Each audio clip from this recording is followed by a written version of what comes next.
Salut à tous, on se retrouve aujourd'hui pour parler du Paris Saint-Germain ce samedi 3 juin et on commence tout d'abord avec le match du jour car ce soir le PSG joue son dernier match pour cette saison 2022-2023. Ça sera la réception ce soir à 21 h au Parc des Princes de l'équipe de Clermont. Donc voilà concernant cette rencontre, donc tout d'abord les joueurs convoqués pour ce match, donc tout le monde est là à part bien sûr les joueurs qui sont blessés depuis longtemps comme Neymar, comme Kimpembe, voilà tous ces joueurs ne sont pas là. Sinon que ce soit Mbappé, Verratti, Marquinhos, Carlos Soler ou même Hugo Ekitike, ils sont tous présents bien sûr pour ce dernier match ce soir au Parc. Et bien sûr voilà, ce sera le match aussi où le PSG pourra fêter son titre de champion de France devant le public. Mais voilà, ça sera quand même un titre fêté avec la retenue. Donc le club de la capitale fêtera son titre de champion de France avec retenue ce samedi soir au Parc des Princes et dédiera la soirée à son gardien Sergio Rico, toujours hospitalisé dans un état grave. Donc normalement, là, lors des jours précédents, je vous montre à chaque fois l'état de santé de Sergio Rico. Donc là, j'ai pas de nouvelles. En gros, ça doit être pareil qu'hier. Donc en espérant, on lui envoie déjà beaucoup de force, en espérant que la situation s'améliore, on peut dire, pour Sergio Rico. Donc il y aura beaucoup d'émotions ce soir, bien sûr, par rapport à Sergio Rico lors de cette rencontre. Le 11 probable de ce match ce soir contre l'équipe de Clermont. Donc Donnarumma, on sera au but. Donc la défense, ça devrait être une défense à 3 avec Danilo, Ramos, Marquinhos. Deux pistons. Hakimi, défenseur gauche, mais pas qu'Hakimi avait loupé les 2 derniers matchs à cause d'une suspension de qui devrait faire son retour bien sûr ce soir dans le 11. Et Pembele pourrait commencer piston droit d'après ce qui se dit, on verra. Milieu de terrain, Renato Sanchez, Verratti et Vitinha, et devant Mbappé, Messi pour la dernière cette saison du côté du Parc ou même du côté de la Ligue 1 tout simplement pour le PSG. Et concernant ce match ce soir, ça sera le dernier certainement de Christophe Galtier. Galtier va quitter le PSG cet été d'après l'équipe. Donc Galtier au PSG, c'est fini. Donc on s'en doutait déjà depuis quand même pas mal de semaines. Donc voilà, c'est sûr. Ça va certainement être officiel, on va dire. Peut-être pas juste après le match, ce sera abusé. Certainement la semaine prochaine, voilà, le PSG mettre un communiqué par rapport à Galtier que son aventure c'est fini du côté du Paris Saint-Germain. Et pour l'instant le PSG n'a toujours pas trouvé le successeur de Christophe Galtier. Bien sûr il y a des noms, bien sûr on revient sur les noms qui sont ciblés comme Luis Enrique, comme José Mourinho, comme Thiago Motta qui a un nom même, c'est qui, c'est André Villas-Boas je crois au fond là. Donc bien sûr c'est des noms. Après voilà, il y a aussi Zidane que le PSG aimerait avoir. Maintenant qui sera vraiment le futur coach parisien, on verra. Donc après voilà, choisir, moi je partirais bien sur Mourinho. Après on verra les gars, ça sera qui le futur entraîneur parisien qui sera décidé là dans les futurs jours. On va parler aussi d'une info les gars qu'on a pris hier soir. J'ai été quand même très surpris parce que depuis quand même pas mal de semaines, pour ceux qui suivent tous les jours les vidéos sur le PSG, je vous disais qu'il allait prolonger du côté de Paris et tout.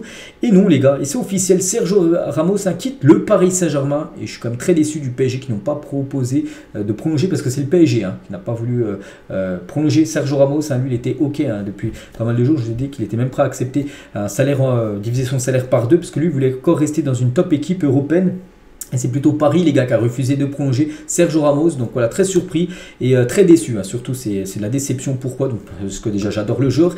Et par rapport à ce qu'il a montré cette saison, c'est que la première saison a été compliquée la saison dernière. Mais là cette saison je l'ai trouvé plutôt bon, surtout lors des grands matchs. Les grands matchs où il y a beaucoup de joueurs, quasiment le 3/4 de l'équipe sont passés à côté des matchs. Lui a été bon, il a été important. Par exemple les 2 matchs contre le Bayern, il a été là, Sergio Ramos. On se souvient des têtes. Souvenez-vous les gars, contre le Bayern, je me souviens de ces têtes. En fin de match que le PSG proposait rien du tout sur corner sur le secteur aérien, il avait failli marquer même un doublé de la tête. Donc voilà, bon, il n'avait pas marqué, mais bon, il a amené quelque chose alors que les autres joueurs importants n'avaient rien amené.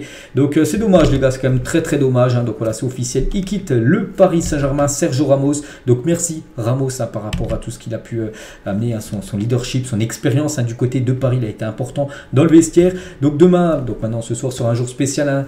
Je dirai au revoir à une autre étape de ma vie, au revoir au PSG. Je ne sais pas combien d'endroits vous pouvez vous sentir chez vous, mais sans aucun doute le PSG, ses fans et Paris ont été l'un d'entre eux pour moi. Et concernant Ramos, c'est vraiment un joueur les gars qui arrivé, il a toujours montré vraiment du respect par rapport au PSG. Vraiment, il y a peut-être des joueurs, voilà, t'as l'impression, je sais pas, on va prendre l'exemple Messi, a l'impression qu'il se fiche un petit peu du PSG par Ramos, les gars. Vraiment, Ramos toujours très intéressé par le PSG, il a porté tout ce qu'il pouvait.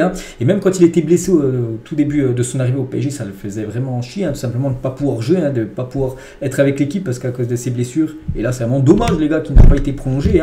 Donc, porter le maillot rouge et bleu ces 2 dernières années aura été une expérience merveilleuse. merveilleuse. Hein. J'ai vécu une véritable aventure inoubliable à Paris. Je tiens à tous à vous remercier pour votre soutien, votre amour. Allez Paris, j'espère que ce soir sera un bel hommage, on peut dire Ramos pour sa dernière. Hein. Et Nasser, les gars, sur Ramos, nous tenons à exprimer notre immense gratitude à SR4, le leadership, l'esprit d'équipe et le professionnalisme de Sergio associé à son expérience au plus haut niveau font de lui une véritable légende du football et ce fut un honneur de l'avoir à Paris. Tout le monde au club lui souhaite le meilleur. Donc voilà, vraiment dommage et je comprends pas pourquoi le PSG ne l'a pas prolongé. Bref, ça bouge hein, quand même du côté de Paris. Messi, c'est officiel. Hein. Galtier l'a dit que c'était son dernier match ce soir. Ramos, du coup, lui, c'est vraiment officiel. Il arrête. Et Galtier, on a parlé juste avant.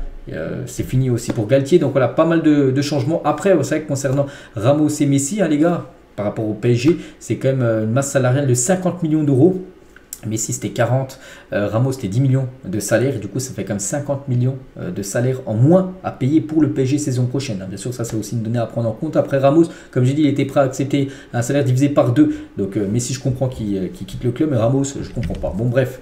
Et du coup voilà, c'est parce que peut-être le PSG va faire signer ce joueur les gars. Lucas Hernandez a clairement indiqué à ses dirigeants qu'il souhaite rejoindre le PSG. Le Bayern exige plus de 60 millions d'euros pour céder le français. Donc voilà, Ramos quitte le club parce que le PSG devrait passer à l'action et payer les 60 millions d'euros que veut le Bayern pour lâcher Lucas Hernandez. Et voilà, Hernandez devrait venir au PSG pour remplacer tout simplement Sergio Ramos. Arsenal est intéressé par Xavi Simons pour le recruter cet été afin de renforcer l'effectif de Mikel Arteta. Donc le PSG, n'oubliez pas, dispose toujours d'une clause de rachat de 12 millions d'euros et maintenant Arsenal rentre dans la course aussi pour s'offrir Xavi Simons, que le PSG garde toujours un œil bien sûr sur le joueur néerlandais. Concernant Roberto Firmino, d'après médias parisiens, avec un contrat court en guise de super sub, vous signerez. Donc pour l'instant, il n'y a aucune info, aucune rumeur concernant Roberto Firmino du côté du PSG, mais en gros c'est une question qu'il pose. Hein. C'est vrai qu'un contrat court, c'est-à-dire un contrat d'une année avec un salaire, bien sûr pas un salaire de fou, un salaire que le PSG se met pas dans le rouge.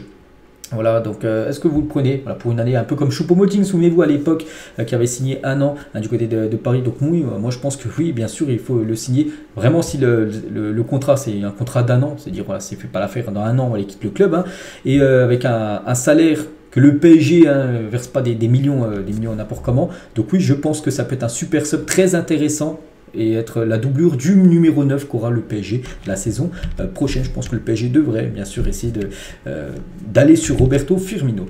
Dinaï Bembe qui a quitté Paris, hein, c'est officiel, il rejoint l'équipe de Francfort. Il a dit à Paris, il y a les stars, hein, tous les jours une nouvelle histoire dans la presse. Ici à Francfort, pas du tout. On est concentré sur nos objectifs, hein, c'est l'équipe en premier, le football. Il n'y a pas de distraction autour. Hein, voilà ce que dit Dinaï Bembe par rapport au PSG et Francfort, son club actuel. Nos Parisiens Bernat et Fabien Ruiz ont été appelés pour disputer la phase finale de la Ligue des Nations aux Pays-Bas du 14 au 18 juin prochain. Félicitations à ces deux joueurs parisiens qui disputeront bien sûr la Nation League. Verratti présent pour Roland Garros pour le match de Djokovic hier. Et Djokovic s'est imposé lors de son match de tennis. Hein, et Verratti avec sa femme, les deux étaient présents pour cette rencontre. Et toujours avec Verratti, les gars, il a reçu sa carte FUT Team of the Season, donc Tots en gros, voilà. Donc il y en avait 5 de joueurs du PSG, donc il y avait Verratti, il y avait Nuno Mendes, ils ont tous fait en gros les photos. Voilà, regardez le nouveau look, hein, regardez Nuno Mendes. Hein. On peut voir aussi Marquinhos, on peut voir aussi Mbappé et Léo Messi. Concernant Messi, les gars, son futur, hein, parce qu'on sait qu'il va quitter le PSG, où il va aller Messi, hein, pour ceux qui veulent savoir. Donc Xavi, l'entraîneur du Barça, a dit Messi décidera de son avenir la semaine prochaine. Donc voilà, lundi, mardi, mercredi, on saura ça sera quoi le futur de Messi. Donc il a mon OK à 100% pour venir à Barcelone. Je sais qu'il nous aidera s'il décide de venir. Donc voilà, ça pourrait être le Barça, ça peut être l'Inter Miami, ça peut être l'Arabie Saoudite, le futur de Léo Messi. Et Messi va bientôt s'exprimer aussi dans une interview. Ce serait une interview faite par le PSG TV. Voilà, ça serait une interview de fin, on peut dire d'adieu, hein, de Messi, qui va sortir là dans les prochains jours sur les réseaux du club. Concernant Marco Asensio, qu'on parle aussi depuis pas mal de jours, a donné son accord au PSG, signera un contrat à long terme. Un contrat à long terme, ça devrait être 5 ans hein, pour Marco Asensio du côté du Paris Saint-Germain, c'est quasiment fait. Concernant Mbappé, le Real Madrid veut recruter Mbappé gratuitement en 2024. N'oubliez pas qu'il est en fin de contrat en 2024, hein, Kylian Mbappé, vu qu'il ne veut pas lever son option d'une année en plus jusqu'en 2025. Bref, donc du côté du Real, ils le veulent la saison prochaine gratuitement. Pérez a accepté ses excuses et apprécie son comportement. Il est d'un optimiste pour sa venue dans un an. Donc voilà, ce serait encore une grosse perte bien sûr de perdre Mbappé l'année prochaine gratuitement. Bon, ça a été le cas déjà la saison dernière, il était resté. Il peut bien sûr à tout moment prolonger au fil de la saison. Encore du côté de Paris, on verra.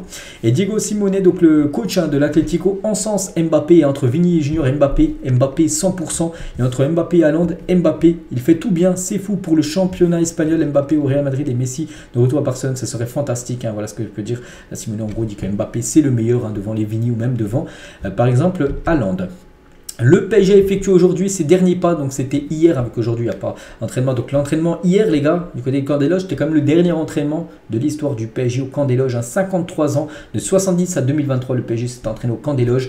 Donc vu que maintenant le PSG, je vous ai dit lors de la pré-saison, retour l'entraînement, ils s'entraîneront à Poissy.